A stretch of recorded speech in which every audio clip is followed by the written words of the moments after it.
We are on 25b3, Kaf He Amud Bet, okay? About half the way down the middle of the page, like legit right in the middle of the page, okay? After the parentheses or before?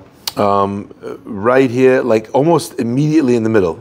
Rava ki have atal diglat. Right there, Rava. First word on the line if you're following it. Okay? Yeah. Rava ki have atal diglat. Okay? So there's a certain river that they had in Bavel. And there's a machloked exactly how to understand the Gemara. Either Rava was approaching the water and the water was threatening to drown him, or that the water was overflowing and it was approaching Rava. So in other words, same, yeah.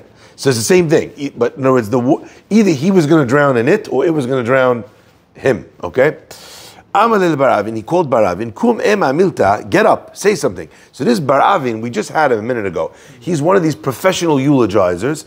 These were people who had a thorough knowledge of Torah, and they were always able to summon up the perfect words for any situation. So he called him as well to do the same thing. He said, come here, Mr. Eulogizer. You always have the right words. Come here and say something about these waters. Either that he should be able to cross them or that they shouldn't flood the region. Kaiva Amar, Baravin stood up and he said, Ba'u rov shlishit b'mayim.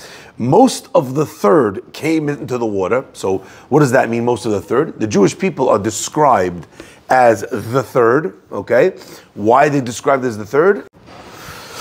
So the Jewish people are referred to as the third. I have a theory as why. One of the simple reasons is because we have the three sons of Noach. Who are the three sons of Noach? Shem, Cham, and Yafet. Who's the youngest? Shem. Who are the Jewish people from? Shem. We're called Semites. Oh. So that's another one of the reasons why we're the third. Second idea is that we find the Or HaChaim HaKadosh writes that the third child is oftentimes the holiest child. That's why you find you have Reuven, Shimon, Levi. You have Moshe. You have Aharon, Miriam, Moshe. Okay, so the third child is often the holiest one in the rechem, in the womb. That's what it says. Or HaChaim HaKadosh writes this. Now, this concept is therefore, so the Jewish people are called in numerous places, they're called the third. So he said, Ba'u rov shlishit b'mayim. The majority, or someone who's equivalent to the majority of the nation called the third, is b'mayim. Zechor v'rachem, remember him and have rahmanut on him. Ta'inu me'acharecha ki isha me'ba'ala. We have sinned and therefore we're in this predicament. Ki isha me'ba'ala, like a woman who has sinned and strayed from her husband. Al taznichenu be'ot kot me'mara. Don't abandon us like the bitter waters. What are the bitter waters? When a person has a sotah, so the sotah is tested with the bitter waters, right? And as well, the waters bring about punishment. So we ask, listen, even though we've strayed from you, as an example, like a woman who is unfaithful to her husband, please don't punish us with the water.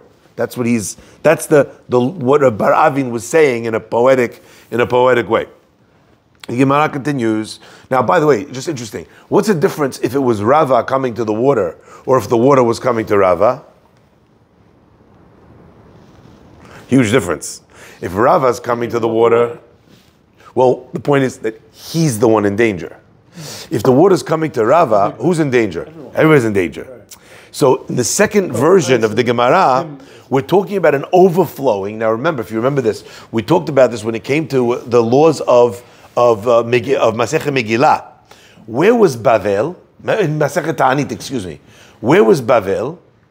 Bavel was in the lowlands. Remember the low-lying lands. So if the waters of the Diglat had overflowed, the entirety of the Jewish community in Bavel would have drowned, would have been lost in the flood. So you understand also why he's referencing these. It sounds more like he's referencing these larger ideas according to the second pshat in the Gemara as opposed to the first one. What's the water? What's this? All of this is a flow on, pardon my pun, from the idea that we had all these eulogizers and they would speak in these kind of riddles. Oh, okay. Right now, today, when you have someone saying a eulogy, so what are they doing? They're just using plain language. They're talking about the person that passed away. The old school eulogizers were coming up with like inventive ways of using the Pesukim and like interweaving the name of the person and his life's mission with the Pasuk and switching one word and it was like a Gemara class. And by the way, how long did he speak for? Sure. This guy's the most popular rabbi ever. He said what, a quartet? Yeah, he said 2 couplets, the guy. Literally 4 lines. And all the other ones also, the ones that they were punished for. In the last Gemara, where they spoke inappropriately and they were punished for it, the Gemara says that their feet turned inside out. Remember, they couldn't do chalitza. Even though they spoke inappropriately, it was very short because there was a lot of wisdom, and you had to pick apart everything that they had said for the meaning inside. That's why they were retained for their services in eulogies. The Gemara continues and says, you had a bunch of rabbis, Chanin, Yochanan, Zera, Abba, Yosef, Yaakov, Yossi, Shmuel, Chia, Menachem, and Siman. Not the Siman, to remember, the ones that the Gemara is going to talk about are those rabbis. Says the Gemara, Rabbi Chanin is a fascinating story. Rabbi Chanin, Chatanet ben Nasi Ahava. Rabbi Chanin, he was the son-in-law of the house of the Nasi. Remember that? In every generation, there was 2 people that led the Jewish people. There was the Av Bet Din, the head of the Bet Din, and there was the Rosh Nasi. The head of the Nasi was always from the tribe of King David. So it was like a quasi-leader, president of the Jewish people, Yani, but quasi-king. Okay? So as an example, Rabbi Yehuda was Rabbi Yehuda Hanasi. That was a Nasi. Okay? So the Nasi was like the leader of the Jewish people. Says the Gemara. So he was the son-in-law of the Nasi. Unfortunately, lo kahavule bani. He didn't have children. Ba'arachame v'havule. In the end, Rabbi Chanan prayed and prayed and prayed, and he had children. Haru yom dahavele. The day that he had the child, the day nach nafshe he died. Patach alea hu saptana. You had a certain eulogizer that stood up, and what did he say? Simcha letuga nefcha. The happiness letuga was changed into sadness and upset. Okay, nefcha. He's referencing over here the story of Shushan Habira, where we talk about v'nahafochu and the sason being right, the sason v'simcha coming. So he's using that language. Sason v'yagon nidbaku. In one day, you had this outpouring of joy and this unbelievable sorrow come together, the death of the father and the birth of the son. We talked about the converging today. You said that the 2 things converge? Yes, by shalom, esh and mayim. Yes. Be'et simchato ne'enach, at the time of this great joy, ne'enach, he was groaning or he was sighing. Be'et chaninato, at the time, chaninato avad chanino, when the child was given life, right? Chanino, which comes from the word, the one that begged for, like chonen eldal, the one that asked for him lost his life. Also, it's a play on words that the child lost not just the one that asked for him, but the father's name was Rav Chanin. So the father lost Chanino, his Chanin, in other words, his dad. Okay, what happened because of this? At the end of this, Askule Hanan al Shmeh. They named the son of this man, they named him Hanan. So this is a fascinating question. I was once asked, you have scenarios, unfortunately, October 7th, where people soldiers died, their wives were pregnant. Now their child, the wife gives birth to the baby. Do you name the baby after his father? Normally you name baby after the grandfather. Yeah. Would you name the baby after his own father? Same name, yes or no? Yes. What do you see in this Gemara? Yes. Like yes. Except, pay close attention. What was the rabbi's name? Chanin. What did they name the child? No. Chanan. So it sounds like from the Gemara that what you do is you choose the name, but you change it a little. So is that like Rachel, and then they don't like to do Rachel sometimes, they do the Rachel, and you know that? Like, anytime using the English, it's another whole other guess. But as an example, let's say like as an example, the name was what's it called? Was Yisachar? Yisachar, they'll call the child Yisaschar, like the name in the Torah. So it's a very mild change, right? But they'll add a name in like that. Or as an example, the father's name was Yehoshua, they call the child Yoshia. Why? Because it's like the same name, but they want to change it. Why? Because the father, unfortunately, died before his child was even born. It's a bad omen. Specific. It wasn't a problem with the name Yehoshua. No, it wasn't a problem with the name Yehoshua. And over here, it wasn't a problem with the name Chanin. Right. But because he died on the day that his son was born, never had children, he never got to see his own son. Right? I mean, I don't know. It's not clear, because it says on the day that he was born. I don't know if he saw the boy and then died, or died before he saw the boy. I don't know. But either way, it's still not a good thing, right? So they called the child Hanan. Says the Gemara, let's continue. Kinach nafshed Rabbi Yochanan. Rabbi Yochanan passed away. Patach aleh Rabbi Yitzchak ben Elazar. When Rabbi Yochanan passed away, Rabbi Yitzchak ben Elazar opened up to speak about him. He said, Kasheh hayom liYisrael, today is as difficult for the Jewish people. Ki yom bo hashemesh b'zahoraim, the day that the sun set in the middle of the afternoon. Tichtiv v'haya bayom hahu, and it was on that day. Ve'eveti hashemesh b'zahoraim, and I will bring, and I brought the sun in the middle of the day. Rabbi Yochanan, what is that day referring to?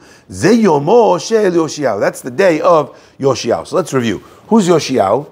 Yoshiyahu was one of the great kings of Yehuda. And not only was he the great king of Yehuda, he was sandwiched by Rishaim. The king before him, the king after him. So the Jewish people were steeped in idolatry. Yoshiyahu, what did he do? He turned the whole of the Jewish nation back to Teshuvah. Okay? So much so that if you remember, in Echa, we read about this on Tisha B'Av, Mishiach Apenu, right? Ruach Apenu, Mishiach Hashem, the wind, the breath of our nostrils, the Messiah of God, Nilkad B'Shchitotam, was caught in their traps, says the Pasuk. Who's it referring to? It's referring to King Yoshiyahu. What happened? He went to the Navi, he said to the Navi, Paro, this Egyptian king, so Paro came to him and he said, listen, I want to fight, I don't want to fight you. I have no beef with you. There's a guy over there, I need to fight with him. And I need to go through your land in order to fight with him. So please can I have safe passage through your land? And I'm going to go fight with him. Yoshiyahu told King Paro, no. He went to the Navi said, why are you telling him no? Yoshiyahu said, because the Pasuk says, Ki cherev lo ta'avor ba'artzechem. For a sword shall not pass through your land, says Yoshiyahu. It doesn't say that no one's going to fight against you. It says that a sword won't even pass through. So we have the right to be able to tell them, we don't want any sword, we don't want any war coming here. Nobody's allowed to come. Paro said, if you don't let me, I'm going to... They went to war. The Navi told him, that Pasuk is not... It's only said when Am Yisrael's on the level. You're not on the level yet. Too many big guys. You're not on the level yet. They stopped from Avodah Zarah, but people still had Avodah Zarah hidden in their homes. Yoshiyahu, you don't know about it. You're the biggest tzaddik ever. You know, and you've done amazing things, but we're not there yet. He didn't listen to the Navi. He believed that the Jewish people were holy enough, and he believed it didn't come from it came from belief in Hashem. He said the Pasuk says. So he refused to allow them in. It says that when the archers came, they shot so many arrows into King Yoshiyahu that his body was riddled like a sieve. Okay? So that's King Yoshiyahu. On the day, losing King Yoshiyahu, he said, when we lost Rabbi Yochanan, it was as difficult as the day that we lost, that the sun set in the middle of the day. What day was that? The Gemara says, when we lost Yoshiyahu, Yoshiyahu was called the son of the Jewish people because of what he did for the Jewish people. Surrounding the walls, and they need to hold up the sun. That's Shemesh B'Gevon Don. That's something else. Oh. He himself was called like the son of the Jews because he brought such light to Am Yisrael. And he died at 39 years old. So the sun set, so to speak, in the middle of its life. So Yohanan, he said it about Rabbi Yochanan. The Gemara's middle of his life. It's the middle of the day, exactly. So the commentators ask, why was this eulogizer using it for Rabbi Yochanan? Rabbi Yochanan actually passed away quite old. The point was that he was trying to communicate that Rabbi Yochanan was such a loss. There was so much that he was doing and so much that he still had yet to do, even though in the space of his years of his life, he wasn't at the midpoint. But in terms of the achievements, in terms of how much we needed him, it was like losing the sun in the middle of the day, just like losing Yoshiyahu. Kinach nafshed Rabbi Yochanan. When Rabbi Yochanan passed away, same situation. Yativ Rabbi Ami Shiv'a Ushloshim. His student, Rabbi Ami, he sat Shiva 7 days, Shiva, Ushloshim, and he observed the laws of Shloshim. Amar Rabbi Abba Rabbi Chia bar Abba, Rav Abba, the son of Rav Chia bar Abba, said, Rabbi Ami, this rabbi, de'avid le'garmehu David. He's going according to his own opinion that we don't hold like.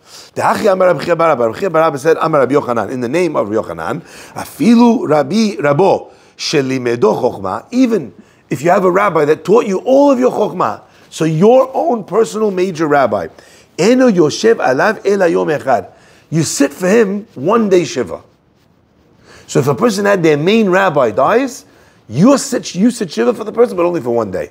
Rabbi Ami felt that the halakha was not one day, but that he was obligated to sit for his rabbi as if it was his father, as if it was his own karov. He sat 7 days and 30 days for his Rebbe. Now, what's fascinating to me about that? Who's Rabbi Ami a student of? Rabbi Yochanan. Rabbi Yochanan. Who's the one that we just quoted that said the halakha is one day? Rabbi Yochanan. So the rabbi he's sitting for, that he's declaring is his rabbi, he's not following. All right. And I think that's what the Gemara, that's what it's saying. That's what it's saying over here. Legarmehu David, you're going according to yourself. That's what he's not just saying you hold like you, everybody holds like themselves. He's saying like even your own rabbi doesn't hold like you. When Reb Zera passed away, you had a certain eulogizer. What did he say? Eretz Shinar haravi yalda, the land of Shinar, which is a euphemism for Bavel. It gave birth to Reb Zera. Eretz Tzvi, which is land of Eretz Israel. Why is it called Eretz Tzvi? Anyone know? Eretz Tzvi, it's called because the Gemara says if you take a deer and you skin a deer after it dies, and then you try to put the deer skin back on the deer, it will never fit. The skin of the deer stretches to fit the deer while it's inside of it. So to the land of Israel, no matter how many Jews you put in the land of Israel, somehow the land like magically expands. Yes, that's what it's called, Eretz Tzvi, the land of the deer. Okay, so the land of the deer, i.e. Eretz Israel, Gidla Sha'ashuah, it raised its delight. This special Talmid Chacham, Rabbi Zera, Oina la Amira Rakat, Tiveria, which is a city in the southern part, in the northern part of Eretz Israel. Oina la Amarakat, Rakat said, woe is to us, Ki avda kli chemdata, because we lost our very special kli chemda, our precious kelim, Rabbi Zera. So again, we find a poetic euphemism for the eulogy of Rabbi Zera. The Gemara says, "Kinach nafshed Rava passed away. Achitu amude de kesari maya." Wild. You started seeing the earth itself, the surroundings, mourning in the most extraordinary and miraculous way. The beams of Kesaria started like shedding water. They were like expelling moisture, like they were crying. When Rabbi Yossi passed away, Shafu marzeved itzipor edama. When they had the gutters that were supposed to channel the water in Tzipore, it was like blood was pouring out of them. Rabbi Yaakov passed away. Ithamiu kochaved bimama. The stars all of a sudden became so bright that they were able to see them even in the middle of the daytime. When Rabbi Asi passed away, Akru kol ilana.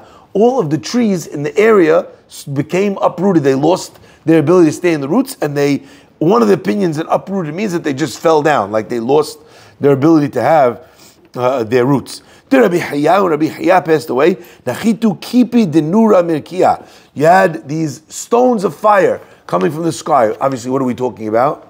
Looks like meteors, like shooting stars. Yeah. So when it comes through the atmosphere, right, you see the like a fire from the friction. Rabbi Menachem, Rabbi Samai. What's the point of saying? In each one of these cases, we're describing how the world was noticing and responding to the death of a tzaddik. Okay? Yeah, let's just finish this last piece. Rabbi Menachem, Rabbi Simai, Rabbi Menachem, Simai, Ishtaut Salmania, Vahave de Lemachlatzia. All of the, what's it called? They had on the coins, they had these faces, and as well on the idols. Suddenly they just went flat. Like everything became 2D in the city. When Rabbi Tanchum Bar Chia passed away, it katzitzu kol antaratia. All the monuments that they had from the kings from before, they were all chopped down. They all like we have over here in America now. They're pulling down all the statues. Rabbi Elyashiv passed away. They